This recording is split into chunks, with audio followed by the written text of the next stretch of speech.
সেনাবাহিনী কামান বিমানের ভয় আমাদেরকে দেখায় লাভ নাই।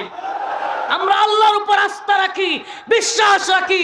আল্লাহ বলেছেন কাম মিন ফিয়াতিন কালিলা গালাবাত ফিয়াতান কাসীরাতান বিইذনিল্লাহ। ছোট্ট দল আল্লাহর উপর ভরসা করলে বড় বড় দলের বিরুদ্ধে আল্লাহ বিজয়ী করবেন।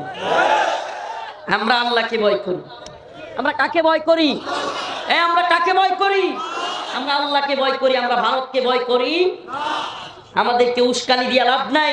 ও মর্দে মুজাহিদ, প্রিয় ভাইরা আমার, বন্ধুগণ আমার, প্রিয় রৌমারীর কুড়িগ্রামের মুসলমান, আপনাদের মাধ্যমে, এই ইউটিউবের মাধ্যমে আমি সারা দেশের সমস্ত মুসলমানদেরকে বলবো, প্লিজ দয়া করে আপনাদের পায়ে হাত ধরি।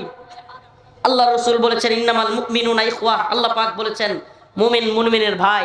এক মুমিন আর এক মুমিনের দেহ। আপনি আমি মারামারি করতে পারি না, আপনাকে আমি মারতে পারি না, আপনিও আমাকে মারতে পারেন না। এই দলাদলি, আমার নেতা যা বলছে তাই সঠিক, আমার দল যা বলছে তাই সঠিক, আমার আমির যা বলছে তাই সঠিক, এই মতগুলো থেকে বের হয়ে আসেন। আসুন আমরা মুসলমান, আমরা ভাই ভাই, আমাদের রব এক, আমাদের নবী এক, আমাদের কোরআন এক, আমাদের সব কিছু এক, আমাদের সুন্নাহ এক, আমাদের পথ এক, সিরাতে মুস্তাকিমের পথ। আসুন দলাদলি, আসাবিয়ত, শায়েখ পূজা, পীর পূজা বাদ দিয়ে আল্লাহ এবং তার রাসূলের জন্য, কোরআনের জন্য ঐক্যবদ্ধ হই। ভারতের বিরুদ্ধে, ভারতীয় আগ্রাসনের বিরুদ্ধে, হিন্দুত্ববাদী শক্তির বিরুদ্ধে আমরা ঐক্যবদ্ধ হওয়ার চেষ্টা করি। প্রিয় ভাইরা আমার, বন্ধুগণ আমার, একটা কথা প্রচলিত আছে, রোম যখন পুড়ে যাচ্ছিল, নিরু তখন বাঁশি বাজাচ্ছিল। আমাদের অবস্থা যেন এমন, সীমান্তের কাঁটাতারে আমাদের ভাইদেরকে বিএসএফ ধরে ধরে মারে, আর আমরা টঙ্গিতে বৈশা বৈশা নিজেরা মাথা ফাটাফাটি করি। কথাটা অনেকটা এমন হলো না যে রোম যখন পুড়ে যায়, নিরু তখন কি বাজায়? বাঁশি বাজায়। তো ওইদিকে সীমান্তের কাঁটাতারে বেড়ার মধ্যে আমাদেরকে মেরে ফেলতেছে। আপনারা আর একটা নিউজ জানেন কিনা? ভারত বন্যায় বাসায় দিয়া, হুমকি দিয়া, ধমকি দিয়া বাংলাদেশ দখল করার কথা বইলা দেখছে যে বাংলাদেশের মুসলমানরা তোয়াক্কা করে না। এখন এরা নতুন কইরা প্রক্সি ওয়ার, নতুন কইরা পার্শ্ব যুদ্ধে জড়ায় যাওয়ার চিন্তা ভাবনা করতেছে। মায়ানমারের বাহিনীদেরকে টাকা দিয়া, পয়সা দিয়া, অস্ত্র দিয়া সহযোগিতা কইরা মায়ানমারের সাথে বাংলাদেশের লাগাইয়া দেওয়ার চেষ্টা করতেছে। নিউজগুলো আপনারা পড়তেছেন কিনা জানি না। ও মুসলমান, সজাগ থাকতে হবে। ভারত যখন দেখছে যে না, মুসলমানরা যেইভাবে ঐক্যবদ্ধ হচ্ছে, আমরা যদি এখনই যুদ্ধ শুরু করি, অলরেডি আমাদের 7 সিস্টারে বিভিন্ন বিদ্রোহী গ্রুপ, ত্রিপুরায়, আসামে, মণিপুরে বিভিন্ন বিদ্রোহী গ্রুপ আমাদের বিরুদ্ধে যুদ্ধে লিপ্ত, কাশ্মীরে যুদ্ধে লিপ্ত, বিভিন্ন সীমান্তে, পাকিস্তান সীমান্তে অবস্থা সিরিয়াস। এত কিছুর মধ্যে বাংলাদেশের সাথে যদি যুদ্ধে লেগে যায়, আশপাশ থেকে অন্যান্য বাহিনী যদি আমাদেরকে ধরে, ভারত, তাদের বুদ্ধিজীবীরা বলতেছে ভারত ভাইঙ্গা টুকরা টুকরা হয়ে যাবে। এখন যখন বুঝে ফেলছে যে ভারত তো ভাইঙ্গা টুকরা টুকরা হয়ে যাবে, তাইলে বাংলাদেশকে তো সাইজও করতে হবে। এখন কি করলো? সমস্ত নির্লজ্জতার মাথা খায়া মোদি নিজে তার টুইটারে পোস্ট করে বসলো ৭১ নাকি বাংলাদেশকে তারা, ভারতের, পাকিস্তানের বিরুদ্ধে তারা বিজয়ী হয়েছে। বাংলাদেশ যে মুক্তিযুদ্ধ করেছে, স্বাধীন হয়েছে, এটা নয়, বরং ভারতের সাথে পাকিস্তান যুদ্ধ হয়েছে এবং ভারত নাকি বিজয়ী হয়েছে। তাইলে আমাকে বলেন, এটা কেমন স্বাধীনতা ছিল? কেমন স্বাধীনতা ছিল এটা? যেখানে খুদ মোদি বলল, শুধু মোদি না, মোদির আগের যে সরকার ছিল ৭১ তৎকালীন ইন্দিরা গান্ধী, সে সংসদে দাঁড়িয়ে, ভারতের সংসদে বলেছিল 1000 সাল কা বদলা লে লিয়া। আমাকে বলেন, মুসলমান পাকিস্তান, বাংলাদেশ, পূর্ব পাকিস্তান, পশ্চিম পাকিস্তান, মুসলমানে মারামারি যুদ্ধ হইল, ভারত কয় আমরা বিজয়ী। তাইলে এটা কেমন স্বাধীনতা? এটা কেমন স্বাধীনতা?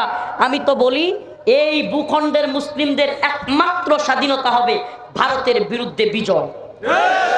এটা একমাত্র স্বাধীনতা। আমি তো বলি, বড়াই বাড়ির মুসলমান এরা হইল স্বাধীন।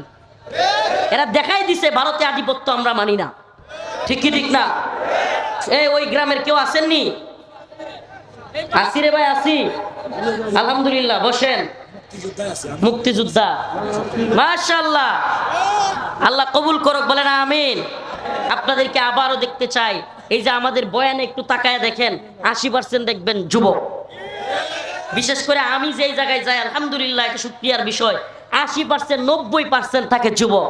ও মর্দে মুজাহিদ, ও জুয়ানেরা, তোমাদেরকে নিয়ে আমরা স্বপ্ন দেখি, তোমাদেরকে নিয়ে আমরা আশা দেখি। বিশ্বাস করো, আমরা ওই রকম নেতা না যে তোমাদেরকে বলবো আর আমরা পালায়া যাব। আমরা ওই রকম লোক না। আমরা তোমাদের পাশে আছি, আমরা তোমাদের সাথে থাকবো ইনশাআল্লাহ। ভয় পাওয়ার কোনো কারণ, কিন্তু দয়া করে একটা কাজ বন্ধ করতে হবে। মুসলমান ইমানদার নিজেরা কাদা চোরাচুরি মারামারি করা যাবে না। ভাই পায়ে হাত রেখে বলি, তোমার প্রিয় ভাই, আমার প্রিয় মুরব্বী বাবা, আপনার পায়ে হাত ধরে বলি, নিজেরা দলাদলি মারামারি এগুলো করবেন না। ভারতীয় আগ্রাসনের ব্যাপারে সজাগ থাকেন। ও ভাই, সুর আগামীকালকে রাত্রে আপনার বাড়িতে চুরি করবে, এটা যদি খালি আপনি জানেন তাইলেই আপনি সফল। তাহলে আপনি কি, এটা ঘটনা বলতে চাইছিলাম মর্দে মুজাহিদদের জন্য, গুরুত্বপূর্ণ। মাশাআল্লাহ।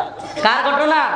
হযরত জুলাইবি কাদা মাখা শরীর নিয়ে বালির মধ্যে পড়ে থাকতেন।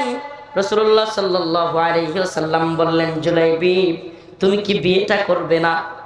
এই বিবাহ না করতে পারা যুবক, ঘটনাটা শুনেন। শীতের দিন বিয়ে করতে পারতেছেন না, ঘটনাও শুনেন, কিছু টিপস নিয়ে যান। প্রিয় ভাইরা আমার, বন্ধুগণ আমার, হযরতে জুলাইবিবকে রাসূল বললেন, জুলাইবিব তুমি কি বিয়েটা করবে না?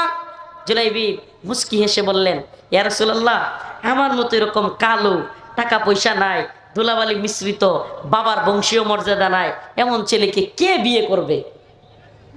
দ্বিতীয় দিন রাসূল সাল্লাল্লাহু আলাইহি ওয়াসাল্লাম আবার বললেন।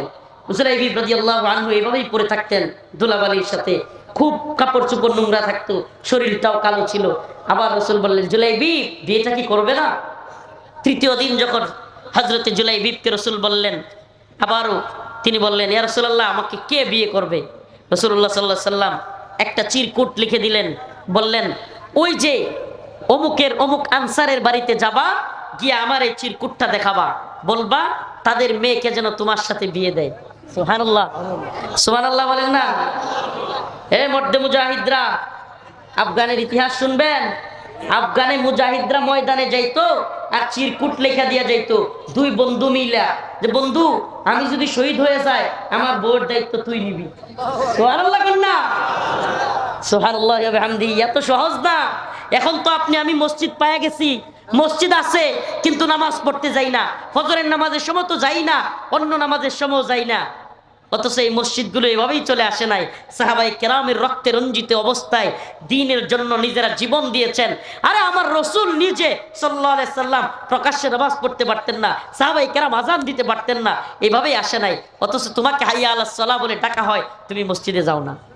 আফসোস, আফসোস তোমার জন্য প্রিয় ভাই, তোমার জন্য। তুমি অনেক শক্তিশালী, তুমি অনেক শক্তিশালী, তুমি ৩-৪ জনকে হারায় দাও কুস্তিতে, তুমি এইভাবে হাঁটো, কিন্তু তুমি ফজরের সময় ছোট্ট একটা কম্বল তুলা দিয়া মসজিদে যাবা, এই শক্তি তোমার নাই। তোমার চাইতে দুর্বল পৃথিবীতে কেউ নাই। তুমি কিসের শক্তিশালী? তুমি এই কম্বলটা শয়তানের সাথে বিজয়ী হইয়া কম্বলটা উঠায় মসজিদে যাইতে পারো না, তোমার কিসের শক্তি? প্রিয় ভাইরা আমার, বন্ধুগণ আমার, হযরতে জুলাইবিব চিরকুট নিয়ে গেলেন। কি নিয়ে গেলেন জানেন? চিরকুটটা দিয়ে কার বাড়িতে পাঠাইছে? সুবহানাল্লাহ, সুবহানাল্লাহ। মদিনার তৎকালীন সবচাইতে সম্ভ্রান্ত আনসার, মদিনার তৎকালীন সবচাইতে সুন্দরী মেয়ে, সম্ভ্রান্ত পরিবারের একমাত্র সুন্দরী মেয়ে, যেই মেয়ের জন্য তৎকালীন যুব সমাজের প্রত্যেক যুবক চাইতো এই মেয়েকে বিয়ে করি। এমন এক ঘরে রাসূল সাল্লাল্লাহু আলাইহি ওয়াসাল্লাম কারে পাঠাইছে? কারে পাঠাইছে? হায় সুবহানাল্লাহ। কেমন ছিলেন উনি? কালো। কেমন ছিলেন? জামা কাপড়ে ময়লা। কেমন ছিলেন? বাবার সম্পদ নাই। কেমন ছিলেন? বংশীয় মর্যাদা নাই, কিচ্ছু নাই। এমন একটা লোকেরে রাসূল সাল্লাল্লাহু আলাইহি ওয়াসাল্লাম পাঠাইছেন। কার বাড়িতে বিয়ের প্রস্তাব দিয়া? আরবের সম্ভ্রান্ত ধনী গণ্যমান্য ব্যক্তি, যার মেয়ে তৎকালীন আরবের সবচাইতে সুন্দরী, যাকে বিয়ে করার জন্য বড় বড় পরিবারের বড় বড় রাজা বাদশাদের ছেলেরা লাইন লেগে থাকতো। এবার এই চিরকুট দেইখা ওই মেয়ের বাবা মা, মানুষ যেমন হঠাৎ করে কাউরে দেখলে এমনি তাকায় না, হযরত জুলাইবিবকে তারা এইভাবে দেখতে লাগলো। হ্যাঁ, আমি কোনো বানোয়াট গল্প বলতেছি না, বানোয়াট কোনো কিচ্ছা কাহিনী বলতেছি না, আল্লাহ রাসূল সাল্লাল্লাহু আলাইহি ওয়াসাল্লামের হাদিস থেকে রাসূলের এক সাহাবীর ইতিহাস বলতেছি। হযরত জুলাইবিবকে এইভাবে দেখা তারা বলল, তোমাকে পাঠাইছে আমাদের মেয়েকে বিয়ে করতে? তাদের মনের মধ্যে ধাক্কা লাগলো, তারা কল্পনাও করতে পারে না এমন একটা ছেলের কাছে তাদের মেয়েকে বিয়ে দিবে। দুইজনই যখন দ্বিধার সংশয়ের মধ্যে, হঠাৎ করে ঘর থেকে আওয়াজ আসলো, এ মা, কাকে রসুল পাঠাইছে আমি সেটা দেখতে চাই না, কিন্তু আমার রসুল কি পাঠাইছে কিনা এটা যাচাই করো। যদি আমার রসুল পাঠায় থাকে, কাকে পাঠাইছে আমি জানতে চাই না, আমি বিয়ে বসতে রাজি। সুবহানাল্লাহ কন্যা। রসুলের প্রতি ভালোবাসা দেখছেন নি? আছে এই জামানার মেয়েরা? আছে কেউ? রসুলের প্রতি তাদের ভালোবাসা কি পরিমাণ ছিল। এবার আসেন তার মা কি বলে।